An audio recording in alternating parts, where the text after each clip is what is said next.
Good evening, everybody. Welcome. It's a pleasure to have you here for the first of this year's Sustainability Speaker Series. As I'm sure you're all aware, the talk is filmed. It'll be available online very quickly and so on. Tonight's speaker, Dr. William Ascher, he's a wonderful person to kick off this year's series, a very well-known, much admired, and truly prolific scholar. Since graduating and receiving his PhD from Yale, he's taught at some of the country's most renowned universities, Johns Hopkins, Duke University, where he, for many years, after founding, directed the Center for Development Studies Research. For the past decade, he's been at Claremont McKenna College, where he is the Donald C. McKenna Professor of Government and Economics, and where he teaches a range of issues around environmental resource management, public policy, and so on. He has authored an enormous number of books. So they include the 1978 book, Forecasting, in 1984, Scheming for the Poor, 1990, Natural Resource Policymaking in Developing Countries, 1994, Communities and Sustainable Forestry in Developing Countries, and on, a very long list of books that have helped shape this field over the past 20 or 30 years. He recently wrote a book that he is going to speak about tonight. The talk is entitled Knowledge and the Environmental Policy Process. Please join me in welcoming Dr. William Ascher.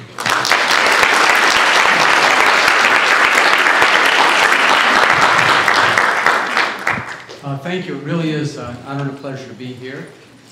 My nephew graduated from UCI 2 years ago. My niece is completing her medical training here this semester, so I feel like UCI is my school from a distance. And it's really great to be able to share some of these ideas with you. Most of them are based on a book that I co-authored with two dear friends back at Duke University, although Toddy Steelman's now at NC State.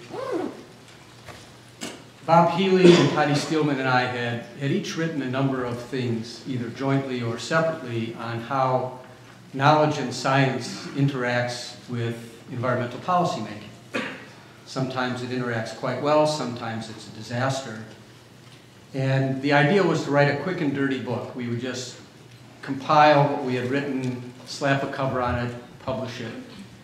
And then our consciences got the better of us because we realized that the book really ought to have some coherence. So 3 years later, we published this book through MIT Press. It is in paperback. You are required to buy it. No, maybe. So my talk will really be based on a lot of the considerations that we went through in this book, although it's really difficult to do justice to it in the 3 hours that I've been allotted for this talk. That's also a joke. So what problem are we focusing on? Well, the basic problem is that there are a lot of poor environmental policies. And part of the reason why there are a lot of poor environmental policies, but not the only one, obviously, is that the environmental policy process is broken. And it's broken in various ways. But what we're going to really focus on is some of the broken connections between environmental knowledge defined broadly and making decisions on environmental policy. So that's homing in on what we're looking at. And of course, there are lots of different forms of knowledge that we're going to be considering. A lot of writers about environmental policy and knowledge presume that it's a matter of how science gets incorporated. But one of the epiphanies we had in doing work on this is that there are many different kinds of knowledge, and often the difficulty is in which kinds of knowledge are going to be privileged over others. Sometimes appropriately, but sometimes inappropriately. So there is, of course, scientific knowledge. How do ecosystems actually do what they do? How do pollutants move through the environment? And how do the changes in the ecosystem affect people, other critters, and the habitats? So there are scientists who are working very hard on accumulating knowledge in that area. But there's also local knowledge, sometimes called indigenous knowledge, about the conditions that are happening right on the ground. Things like how much rain is there, and what happens when it does rain a lot, what affects crop productivity, and also what is the community like. These are the kinds of things that people sitting in their laboratories don't really have much access to, and very often people who are sitting in government offices do not either. Many years ago, Robert Healy and I chronicled a case in India, in a fairly remote area, where an irrigation program was supposed to have been highly successful, but when the officials from New Delhi went there, they found that no irrigation was happening. And they asked the local people, who were very abashed about this. Local people said, well, we haven't been able to figure out how water could run uphill. What the people in New Delhi hadn't realized was that the land was above where the water was coming in. I mean, literally, the lay of the land. And the officials sitting there 1,000 miles away just did not know what the local conditions were. Well, a lot of people have discovered this. There's a large literature now on indigenous knowledge and how to pick that up. But we discovered there's yet another form of knowledge which is incredibly important in policymaking, and that is what the public would really prefer, what their beliefs are, what their values are, how much intensity they have in their concerns about particular problems, and how they would react to particular policy initiatives. Unless policymakers understand that, they could try to implement policies, but the policies may very well fail. So when we talk about environmental knowledge, we're not really privileging science, but of course science is a major part of that. Now let me run through several different problems that in a sense are the heart of the book, or at least justify the kind of analytics that we did. I hope most of you have already had your dinner, because I'm going to talk about, it's hard to put this politely, cow dung, hog dung, chicken dung, and so on. The EPA has a rule in terms of how hog farms, cattle feeding lots, chicken farms, and so on will have to deal with the waste. And this goes under the wonderful euphemism, concentrated animal feeding operations, or CAFOs. Well, the EPA did a regulatory impact assessment. They have to do that. And these were the results they found, that the benefits of the rule that they were considering range from $204 million plus B, I'll explain B in a minute, to $340 million plus B. So what's B? Well, B is what they said are the non-monetized things that they did not want to actually put in the heart of their analysis. The benefits, if you had less hog waste, for example, that would lead to less eutrophication, less contamination of pathogens, quote, lower human and ecological risks from antibiotics, hormones, metals, and salts. And then they calculated the costs, which are very easy to calculate. That's very straightforward. And those were $289 million. So by leaving this B out of the analysis, the benefits go from a low of $204 million to a high of $340 million. It's a pretty wide range. But the costs are above the midpoint on that. So at a minimum, if you were a policymaker, you would say, well, this rule is sort of pushing it, because the costs may very well exceed the benefits. So we may have to go ahead with this rule, and I'll explain in a minute why that's the case. But there's certainly no enthusiasm here for coming up with an even stronger rule, so that when there are big storms in places like Iowa or North Carolina, and the hog waste lagoons overflow, people don't get contaminated by it. So it raises a really interesting question on why that B goes undeclared. Well, here's the irony of it. Executive Order 12866 requires benefit cost analysis. So the EPA has to go through that analysis. And the Clean Water Act says you have to approve the rule regardless of the benefit-cost analysis. So imagine the plight of a bureaucrat in the Environmental Protection Agency who is told, you have to do the benefit-cost analysis, but you're not allowed to take it into account. This is the sort of thing that drives people at EPA crazy and leads to weaker rules. Now, there's another thing going on there. There's the Office of Information and Regulatory Affairs, OIRA. How many of you have heard of it? No surprise that it's almost an unknown agency. It's an agency within the Office of Management and Budget. OIRA reviews every regulatory impact assessment that is likely to have a cost of over $100 million. Well, we have well over 300 million people in this country, so just about any significant rule, whether it's an EPA rule or a rule by another federal agency, is going to have to do a regulatory impact assessment, and OIRA is going to review it. During the George W. Bush era, OIRA was turning back these assessments to agencies like EPA, saying, this is not rigorous enough. You haven't done the gold standard kind of analysis. We don't like your regression forms here. And in many instances, there was a major delay in the environmental regulations because OIRA was just sending them back on the grounds that the science, in this case economic science, but also the valuation, which largely relies on biology, wasn't good enough. So this is a very clear-cut case where a filtering agency is saying, because your science doesn't meet our standards, you cannot go ahead with the regulation. This delayed the CAFO rule for quite a number of years. There was a General Accountability Office review of OIRA's actions between July 2001 and June 2002 and found that OIRA had turned back 400 regulatory rules as inadequate. And it was mainly the EPA rules that ended up being changed because of OIRA's intervention. So how do you change it? Well, you eliminate anything in your analysis that OIRA might take umbrage with.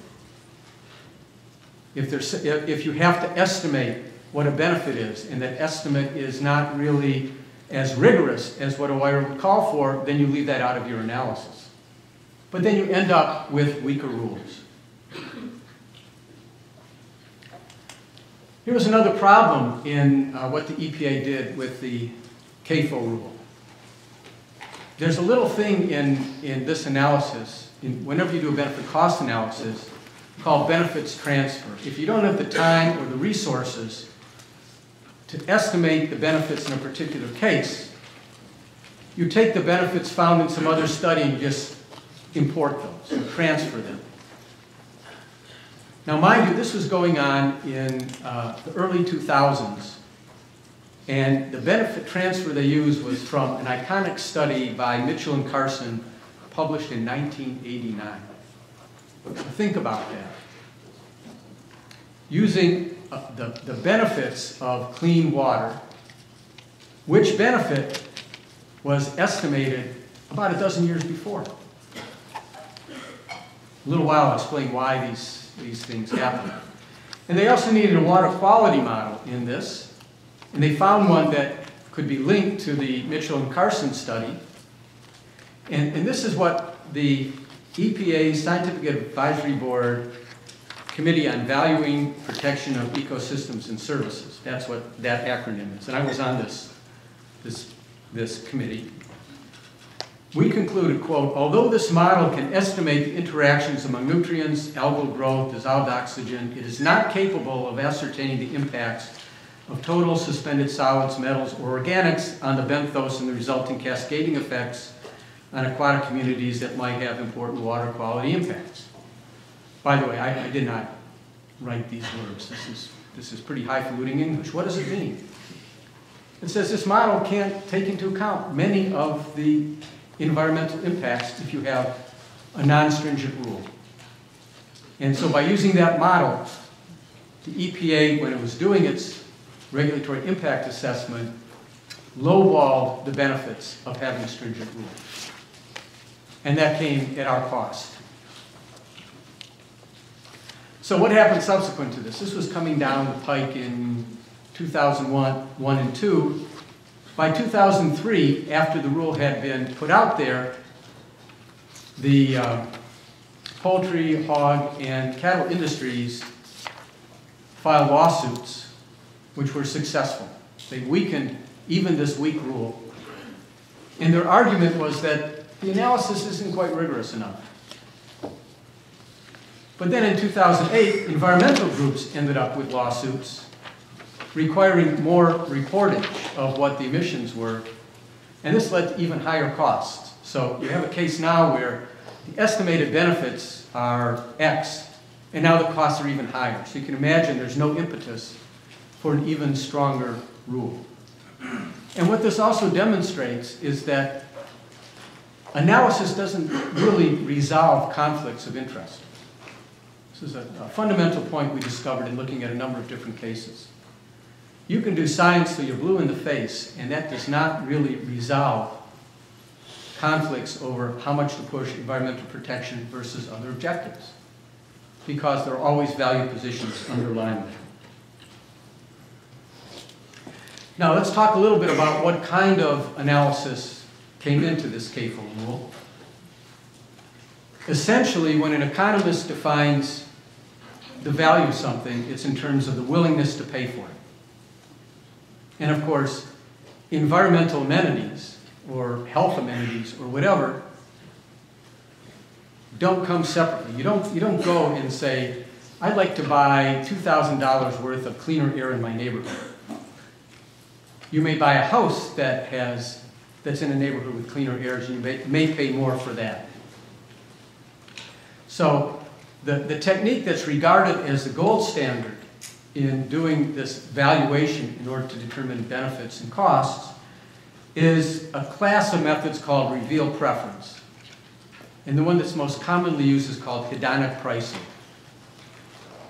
So this is what OIRA regards as really the creme de la creme of approaches. And here's an example.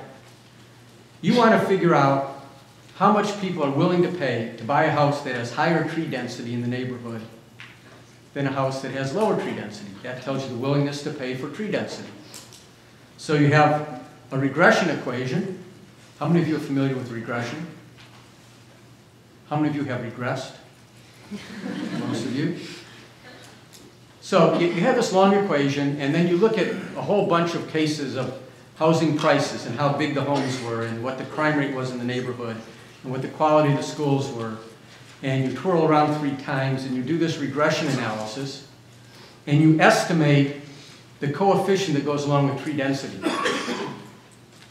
So maybe holding everything else equal statistically, you find that twice the tree density means that a house is going to cost $2,000 more. So then you know the willingness to pay for that doubling of tree density. This is regarded as the spiffiest approach. Why? It's quantitative, it uses data, and in theory it reveals what people have actually done rather than what they say they will do. And what the people who use this approach don't talk about very much are the hidden problems. For example, you could probably add another half dozen variables without much thought to the equation that would predict what a home price would be. But some of them you don't have the data on, or maybe you just don't have the resources to go out and find that stuff. Sometimes data are just missing or inaccurate. For a class I'm teaching this semester, I have the students do a hedonic pricing exercise, and I deliberately put a glitch in there. One house, instead of it being built in 1999, is built in 10,099. And they never noticed that. And of course, it skews the results. Sometimes models are just misspecified. The reality of the relationships among the variables could be very different. So why not make this a logarithmic relationship? Why not square something? Why not take the square root? There's nothing to be said that any given model is actually going to reflect that reality. The other problem with this is that decisions like buying homes are decisions that people make for their families. And they don't have anything to do with the kind of sentiment people have toward their communities, so-called public regardedness. So when I purchased my home in Claremont, I didn't take into account whether having more trees there would help the community as a whole. I just cared about the trees that were in my home. So that is missing. And most troubling is that when experts do this kind of willingness to pay analysis using this approach, they can figure out how much people are willing to pay for the outcome, but they're not tapping into what people think about whether the process is a good process or whether they have preferences for particular policies. Maybe I would like to see this come out of a referendum. Maybe I would like to see that the whole community sits down and talks together. Maybe I want this to be a bond rather than a tax, and this approach doesn't give any of that stuff. Then there's another approach, which is called stated preference. They tried to spiffy this up by calling it contingent valuation method. It's the ugly duckling of the two major approaches. This is based on surveys on willingness to pay. So you ask people, how much are you willing to pay to have cleaner air? How much are you willing to pay to be able to swim in this lake? And the more information you get on it, the more effective you'll be in getting your respondents to understand really what's going on, what the stakes are, and so on. There are other approaches like conjoint analysis, closely related, that will offset some of the biases that you would expect. The obvious bias is that people like to seem like they're nice folks. So when it comes to environmental issues, they're likely to say, well, of course, I'd be willing to pay a lot to have more trees and have these critters stick around and so on. But there are, in fact, methodologies to offset that so-called response set kind of problem, or just manipulative answers. If people think that by saying they're willing to pay a lot, then they will get a more stringent policy. So in fact, there's no evidence that hedonic pricing works better than contingent valuation. And in fact, you never have the ultimate yardstick to determine that. Nevertheless, most economists and most people who are involved in environmental policy think that these reveal preferences approaches like hedonic pricing are far better. And look at this quote from Douglas Hall, who was the Deputy Administrator of the National Oceanic and Aeronautics Administration. He says, we believe that CVM, that's contingent valuation, is reliable, but it's seldom used and it's less significant in determining natural resource damage assessment. So economists argue a lot about this, but most applications use the approach that's regarded as the gold standard, even though it leaves out really crucial things like public regardedness. Now let me shift to another kind of problem. In many circumstances, environmental knowledge is used to delay action. And there was a Bush doctrine under George W. Bush, which is wait until there's no more uncertainty. Wait until global climate change is known to be occurring or not. Reduce this uncertainty to zero, and then we'll take some action. Well, when is uncertainty reduced to zero? An extra credit question for you. Anybody, when is uncertainty reduced to zero? It's irreversible. The answer is never. There's always some uncertainty about everything. And who knows what's reversible or irreversible? What if the sun goes through several years where it's not sending out the same kind of plasma and the Earth cools? You know, maybe we'll get out of this. Well, finally, the IPCC in 2007 said climate warming is unequivocal. There's just so much evidence that our distinguished panel has concluded that there's no gainsaying it. And finally, the George W. Bush administration said, yeah, there's probably global warming. Well, think of the mitigation that could have occurred when people first started saying there's a significant risk of global climate change. Okay. Here's another case that's even more recent. You may have heard of bisphenol A. It's an additive to plastics. It makes plastics stronger. There was an expert panel of the Center for Evaluation of Risk to Human Reproduction of the National Institutes of Health that said that people have higher levels of this bisphenol A than safe levels found in lab animals. So you better be careful. Environmentalists were very upset when this panel said human levels are higher than what we're finding threaten the health of lab animals. So y'all just be cautious. The plastics industry said, you can't trust that panel. Those were self-selected people, that their findings are different from anybody else's findings. Oh, and that these people had already taken a position. In other words, they were researchers, they had some findings. They were chosen for the panel because they were experts, and therefore they're biased. This has come from the mouth of a lobbyist for the plastics industry. And they had taken an advocacy position. So what this is arguing is that scientists should not play any role in the policy process. They should simply do their work, and if they've already had a finding, then they're biased.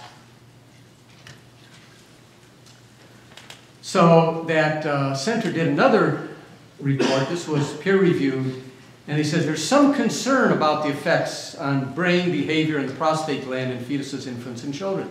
You'd think that that would be fairly earth-shaking. The FDA in that same year said small amounts of BPA that that leach out of food containers are really no threat. So the FDA is ignoring another US government agency that says we ought to worry about the effects on the brain. Then the FDA Science Board subcommittee said that the FDA's own assignment was flawed because they were relying on industry studies and the neglect of a lot of the evidence out there. And then to show the cascading impact of what is regarded as scientific knowledge, this agency that is a joint agency of Australia and New Zealand, the Food Standards Agency, said, yeah, well, if the United States FDA said this, then it must be correct. So what you find is an inertia in a lot of the knowledge. If one agency says this is the story, other agencies pick it up without really paying attention to all the details. Well, in 2008, the Canadians just said, this is ridiculous. If there's a significant risk that this stuff is affecting our children, let's just ban it. A number of US states are also considering bans. And even the baby bottle manufacturers have eliminated BPA in the baby bottles. Some of the largest chemical companies have stopped selling this additive. And what is the FDA doing? It's calling for more studies. Another problem, also, this relates to the neglect of practical knowledge. How many of you are familiar with the Klamath River? Okay, so this is a river that goes from, well, there's a lake, and the river flows through Oregon and California. And you'll see some of the horrible photos here. They had a drought in 2001. There's a US government agency called the Bureau of Reclamation, and every year they have to put out an operations plan that's based on biological opinions, that's the technical term, of the Fish and Wildlife Service and the National Marine Fisheries Service. And their biological opinion was that suckerfish and salmon were threatened by this drought, and therefore you could not release water from the Klamath for irrigation. And according to the Endangered Species Act, it's only the biological opinions that trigger action. Nothing else is allowed to be taken into account. Well, the farmers, the folks who had the local knowledge, said, we know from our history that you get the greatest die-off of suckerfish when the water levels are higher than normal, not when they're lower than normal. And moreover, eagles and migratory waterfowl live off of the runoff from the irrigation. So in fact, if you cut off the irrigation supply, you're going to be killing eagles, killing migratory waterfowl, and the suckerfish. The next year, the National Research Council had a panel, and they said that there was no substantial scientific foundation that you should change the operations. In other words, that you should have denied the water from irrigation. They concluded that the Bureau of Reclamation's plan of providing irrigation in the first place was unjustified because they had no clue about what to do in a good year or a bad year.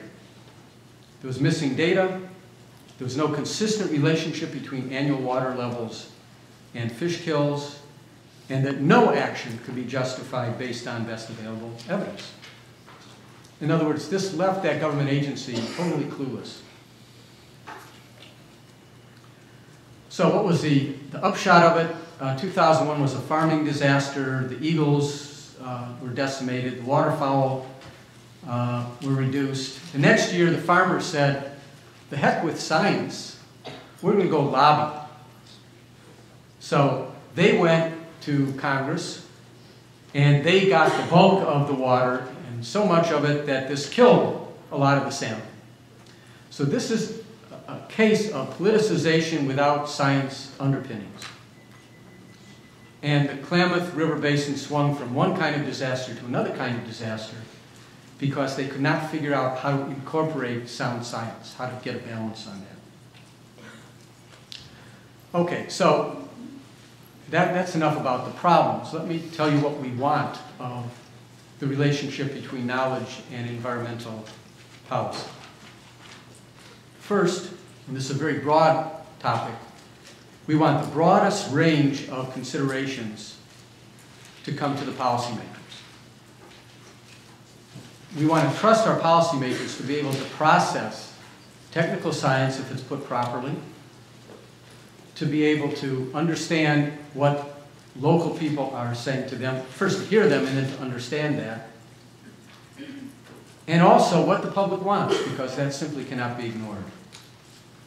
Under that broad heading of the broadest range of relevant considerations, we have some subheadings. First, avoid the inappropriate filtering of sound and relevant knowledge. In many instances, relevant knowledge just gets cut out, either because the law says you're not allowed to take it into account, or it gets deprivileged by the canons of science. Second, filter out the knowledge that you could demonstrate is phony knowledge. It's not uncommon for special interest groups to find somebody who's going to say the earth is flat, there's no evidence of any kind of global climate change, and trot them out. One of the wonderful things about sound knowledge is that it can unmask some of the specious knowledge and take those policy options off the table. So this is not a diatribe against environmental knowledge at all. What we're saying is that environmental knowledge serves a wonderful function of driving out the bad stuff as long as you're comprehensive about the kind of knowledge that you're bringing to bear. Related to that is filtering out the obsolete. The fact that Mitchell and Carson's study was still being used in the early 2000s was absolutely absurd. But knowledge takes on an iconic status, and it gets cited over and over again, and I'll get to that in a minute. Another thing you want here is to convey the value premises underlying the analysis. You could read a very dense paper about conservation of species, and it's important to know what kind of policy preferences and value orientation the author of that paper really has. Now, I'm not saying that scientists cannot be impartial in their analysis, but the very fact that you pick something to study says something about your values. How many of you are planning to study the color of shoelaces among students at UCI? No hands. Why not? You don't care about that. You may care about the survival of species, you may care about air pollution or water pollution. You pick the topics that you care about. And the notion that people should come into this situation completely value-free is absurd. One reason why people have that attitude is because they are fond of saying, well, we had the right technical solution, but then politics raised its ugly head. As if politics is the dirty thing that gets in the way of coming up with the right outcome. In fact, Harold Lasswell pointed out that politics is a conflict over how society should shape and share valued outcomes. It's an essential thing. There's nothing dirty about politics. The reason why the subtitle of our book is Reimagining the Boundaries Between Science and Politics is because there shouldn't be a strict boundary between the two. Now, I'm not saying there isn't dirty politics or unsound politics. There is. But there's also sound politics. And the key here is to make sure that the knowledge feeds into the political process, that is the policy process, in a way that keeps the process as clean as possible.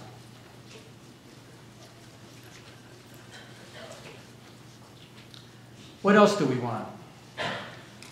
Well, we want arcane knowledge to be digestible by the public and policymakers. So, if I'm an economist and I tell you, well, the basic issue here is that there's a concave production function, your eyes glaze over, and rightfully so. Or if, as in our SAB report, we say, well, the problem is in the benthos, and you're trying to figure out what that is. Is that some kind of vapor rub you put on your chest? So the information, and this is the transmission part. We divide the knowledge process into generation, transmission, and use. The transmission part is really crucial. You have to bring the goods to the people who are going to be making decisions. And that has to be digestible. Moreover, the knowledge needs to be integratable. You can't just say that you have this effect here and that effect here, and you don't put them together so that decision makers can figure out how, in fact, they merge.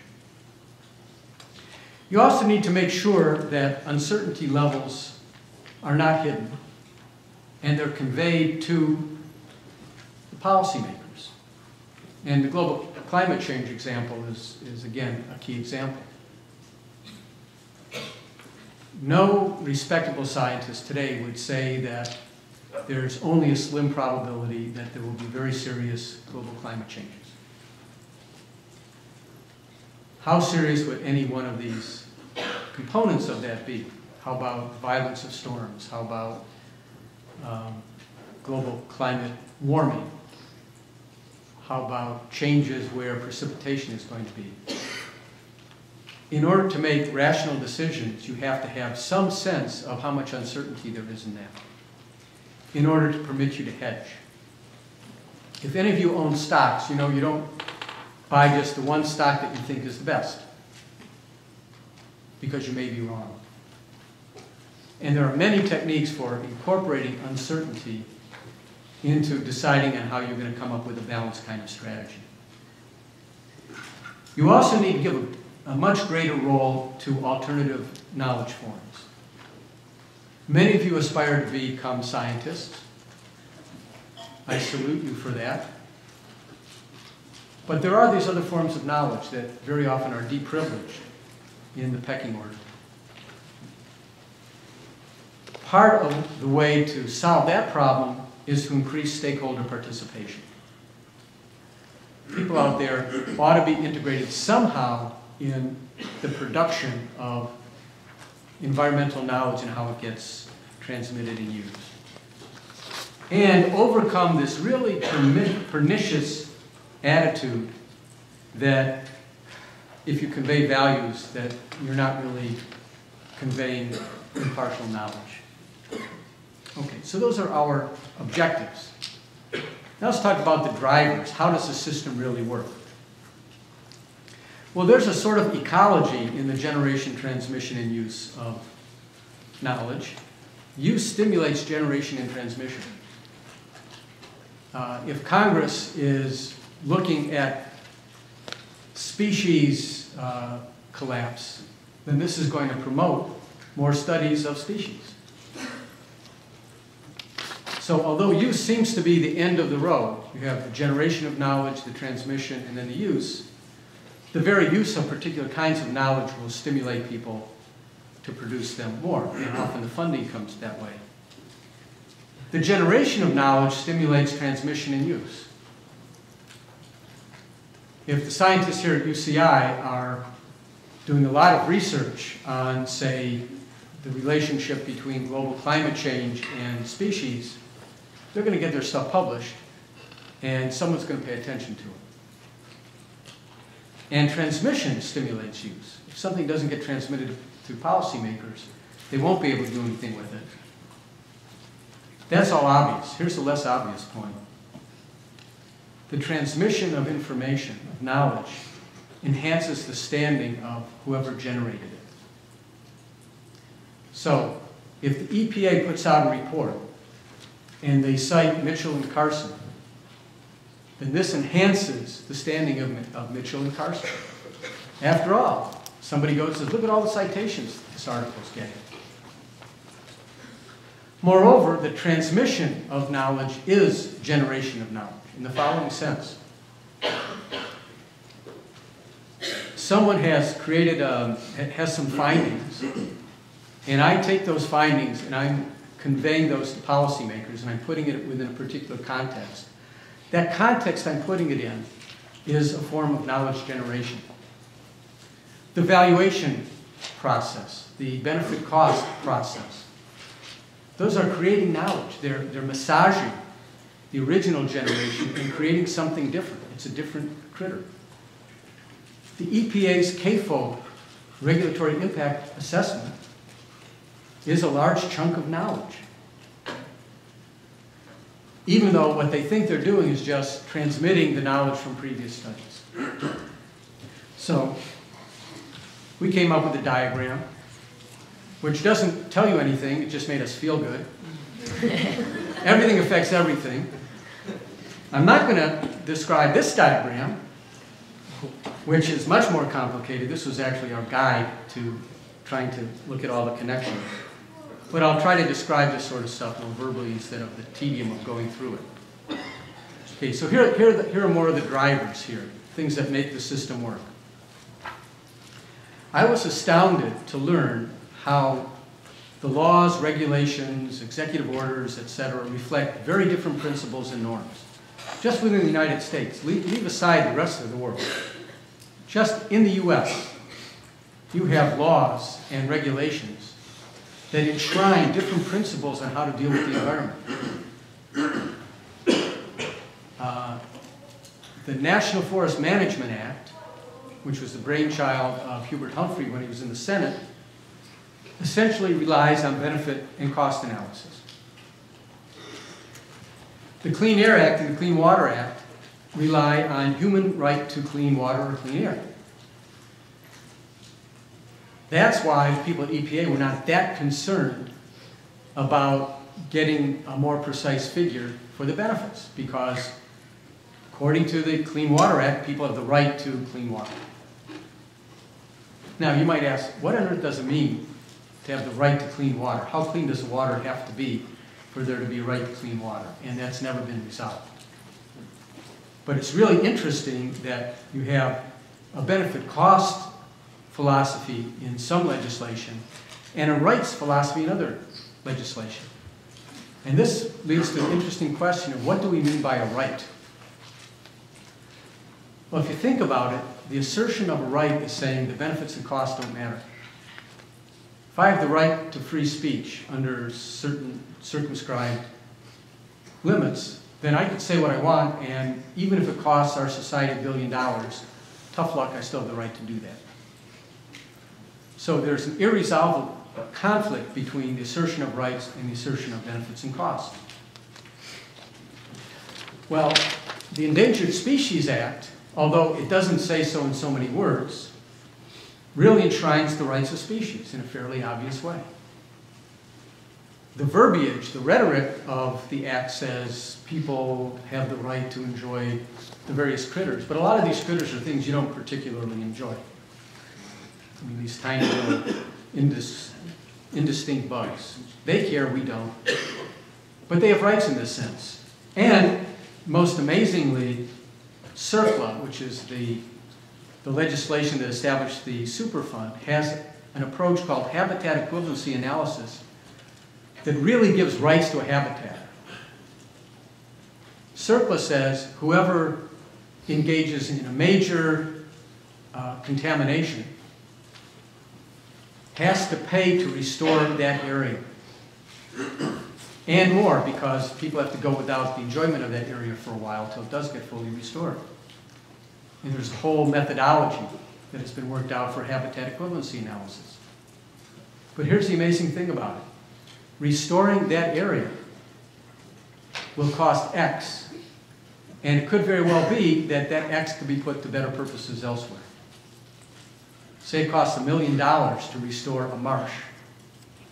It could very well be that that $1 million could provide much more benefits for people, and for that matter, maybe even different ecosystems, if it were spent in a different way. So in that way, again, implicitly, we have legislation that protects the rights of a habitat to be restored.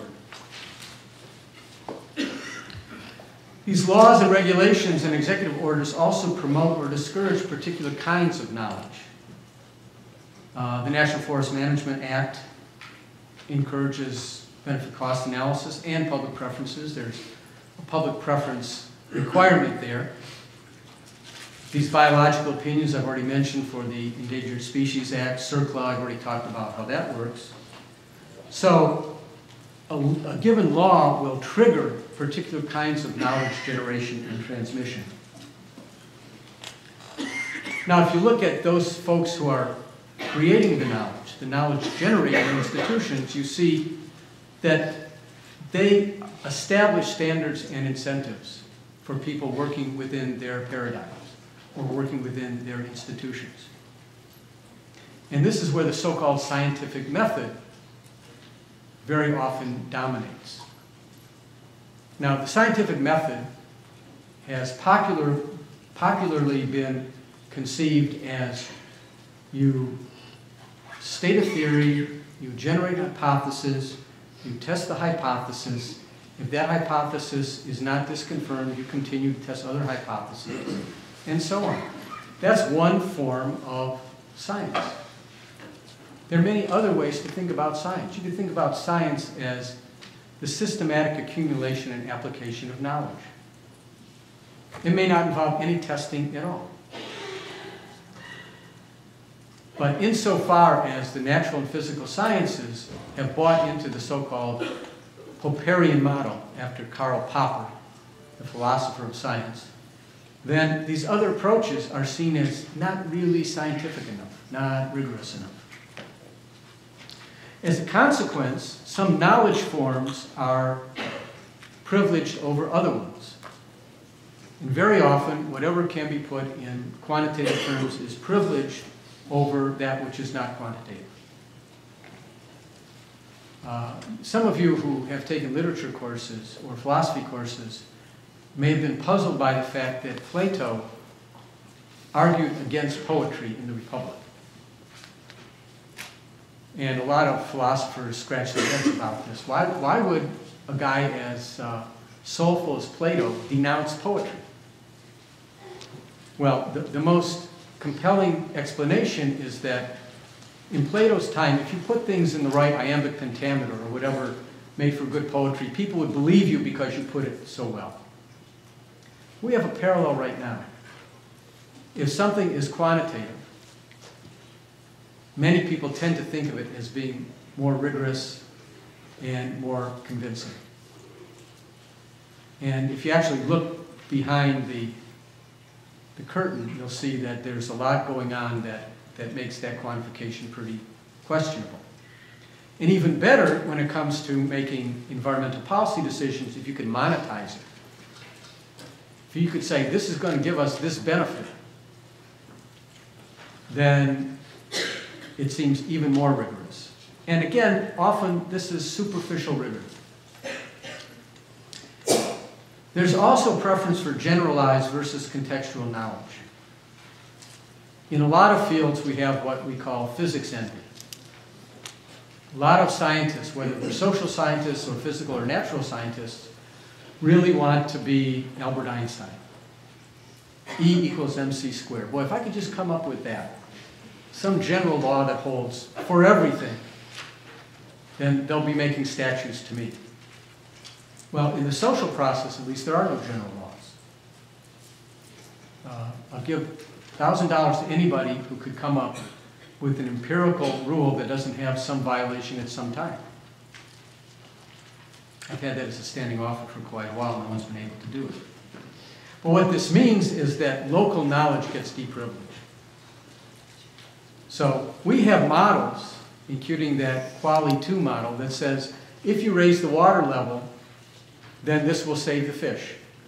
And this is a general model that really smart people have developed. The farmers in the Klamath Basin have local knowledge. But that's contextual. That's not rocket science. And so this leads to ignoring local and traditional knowledge. And knowledge-generating institutions have interests. So someone who is in, say, the EPA, or even professors at universities, have institutional interests. In other words, they're not looking at everything in terms of what ought to be done without having some interest involved in it. And that's not necessarily selfishness. Maintaining professional standards is very important. Getting more funding for the research that you know is crucial for the world. That's important. But what this means is that each actor in the process will have a different stance depending on what interests they're trying to defend or pursue. So it's pretty threatening to quantitative scientists to have somebody say what I've just been saying. You know, maybe if you push your science far enough, you'll be able to overcome some of these problems. Maybe hedonic pricing can be refined so that there's no longer these issues. And how dare I say things like, maybe it's not as rigorous as people think it is. This also leads to a tremendous ambivalence about whether you should actually own up to the uncertainty in your analysis. And this is a real tension for a lot of scientists. On the one hand, we're experts, so we know what we're talking about. On the other hand, we need more research because we need more funding. And there's also a pretty corrosive relationship between the scientist on the one hand and the policymaker. Policymakers want somebody to say, I'm telling you with 100% certainty that this is what's going to happen. Then the policymakers feel really good. The problem is that you can never really do that honestly. So we need to have some sympathy for environmental scientists because they are between a rock and a hard place on this dimension. So there's some inertia because of the standards and the incentives. There's always an incentive to keep up those data sets. You have only X amount of money. You've been collecting data on how many acres have been destroyed by forest fires. You want to keep up that data series. You have people who are used to doing that. But now there are new things to collect information on. Toddy Steelman, my co-author, has been doing enormously interesting work on the U.S. Forest Service. And she finds that the really important thing is not how many acres burn each year, but the spatial characteristics of the lands that get burned.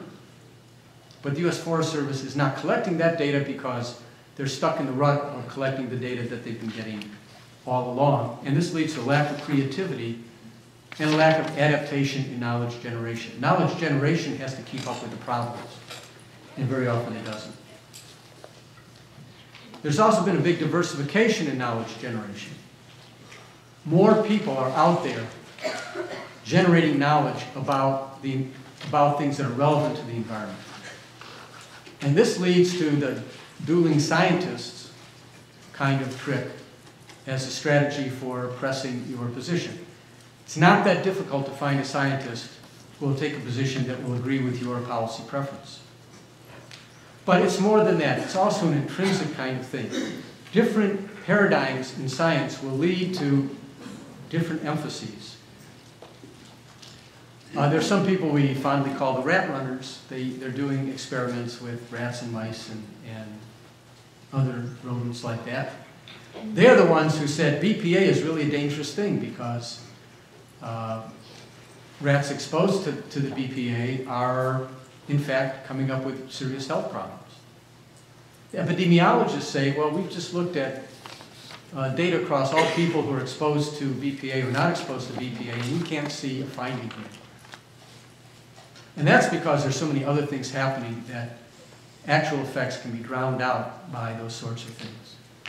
There's a very famous Supreme Court decision called the Daubert decision, which said that, and this is a quote directly from the Daubert decision, scientific methodology is based on generating hypotheses and testing them to see if they can be falsified. Indeed, this methodology is what distinguishes science from other fields of human inquiry. They go on to say, we will accept expert testimony as expert if it is generally accepted by the scientific community. Well, that's well and good, but what scientific community? The rat runners or the epidemiologists? This goes unresolved. So this has led to an increase in not only the number of people involved in the whole process, but their different perspectives. And the problem here is that we don't really know how to evaluate the non-science. We don't have a good vision on what to do with the generation of public input. Lots of legislation says you have to go out and get public input on every issue. But it's not clear how to do that, and it's not clear what to do with it when you get that. The U.S. Forest Service has a required comments phase in coming up with a forest plan for each one of the 70-odd forests. And they get these comments from the public. Some of them are hand-scrawled notes saying, your draft plan sucks. Some of them are glossy reports by the timber industry. The U.S. Forest Service officials don't know how to weigh these things. Is this a referendum? Is this whoever comes up with the most elegant report? That it's really difficult to know what to do with public input. And there's inertia in knowledge transmission. And let me explain first why and then give you a really scary example. The why is that people who write journal articles become journal editors and journal reviewers. So if they do work of a particular type, they're going to be reviewing work and they'll like the stuff that is of that particular type, and they won't like the stuff that challenges their own canons of science. But more than that, we have this phenomenon of iconic works. And if you think that Mitchell and Carson is a bad example, look at what happened to this infamous study done by Jeffrey Sachs and Andrew Warner that put this topic of the resource curse on the map. The resource curse is this notion that if countries have natural resources, they're going to do worse economically, which seems completely counterintuitive. And in fact, they're dead wrong. Instead of measuring resource wealth, they were measuring resource dependence. So if a country had poor industry and agriculture was dying, then they'd have to depend on exporting raw materials, and that was the measure they used, the proportion of gross domestic product that comes from exporting raw materials. It's not resource wealth at all, it's resource dependence. The World Bank actually did some estimates of resource wealth in different categories like timber and subsoil rights, subsoil assets and so on, and found that there's a moderately positive relationship between having natural resources and having economic growth. The Sachs and Warner studies, and they put out 3 different versions of this, are wrong on 5 different levels. They ask the wrong questions, they have wrong measurements, they use the wrong regression models, they did not take into account omitted variables, and they should have really been trying to figure out what would happen if a government tries to promote natural resources, not whether the country happens to have natural resources. It's a horrible study. It was critiqued, it was lambasted by 1992. And yet take a look at the number of citations in journals to their piece. And I'm not even sure if that 2009 thing is complete, because we pulled this off of Google Scholar, and they're sometimes slow in getting these things out. If a really bad piece of science gets more and more citations over time, you know there's something wrong with the filter. And that's because Jeff Sachs is very famous. He's best friends with Bono. And this legitimated a lot of people to do work on the resource curse by saying, because there's a resource curse, comma, and then they go on from there. Okay. Use is constrained by laws. The laws often say you cannot take this into account. But sometimes there are unacceptable outcomes that provoke manipulations of the law. And this gets us to the very famous snail darter case. The Endangered Species Act would have blocked this Tellico Dam in Tennessee after about $100 million had already been spent on it. The locals there and people who were involved in the electric generation business said that there would be tremendous economic benefits from this, although the cost-benefit analysis was more questionable. And so Congress didn't like this outcome, that this little seemingly insignificant fish would stop a huge dam from operating. So Congress said, let's amend the Endangered Species Act, and we will create a committee at the cabinet level to decide when there should be an exemption. The committee convened, said there should not be an exemption, and Congress granted it anyway. So sometimes the principles that are behind the environmental laws or regulations come up with outcomes that they don't like, and then they manipulate the system anyway. As you can imagine, this undermines the whole process.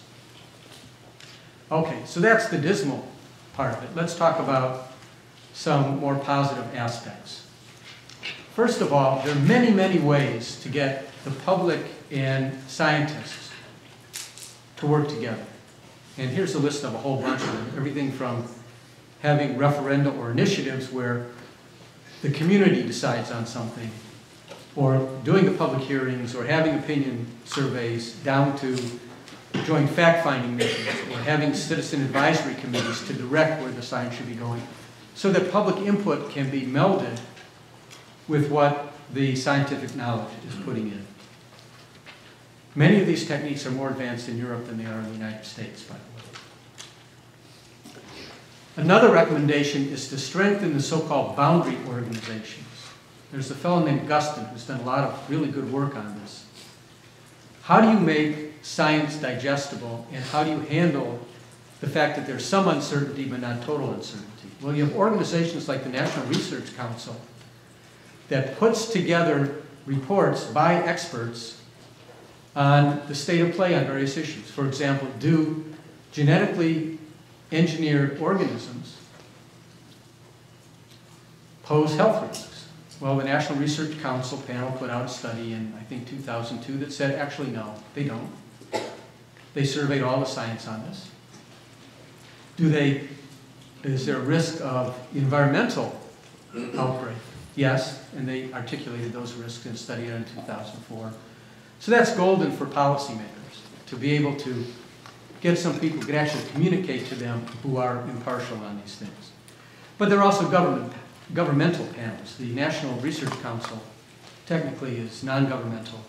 The EPA has its scientific advisory board. There's this center in NIH with expert panels and so on. You also want to require explicit assumptions from the scientists. What assumptions underlie your methodology? It's amazing how rare it is for scientists to let it all hang out and tell people what their assumptions are. But as users of their analysis, you really need to know that sort of thing. And this will also reveal their value underpinnings. And involve policymakers in the initiation of research. There's a lot of research that is not terribly relevant. And you might say, well, that's okay because of the serendipity principle. Every once in a while, somebody will say, well, here's some research that was going on, and it didn't have any particular practical purposes, but look what happened. It spawned some really practical applications. Well, that's well and good, but why not have your cake and eat it too, and just at least require that scientists explain how, in theory, their research can have some impact. And the National Science Foundation used to have a wonderful program called Research According to National Needs, or some such title, that did this very well, and that was destroyed. I'd like to see OIRA taken down a few pegs. I'd like to see broadened admissibility of information going into laws, regulations, and legal proceedings. You have to be able to trust policymakers to separate the wheat from the chaff, to look at good information and understand that it's good, and then say, well, this stuff isn't quite as good.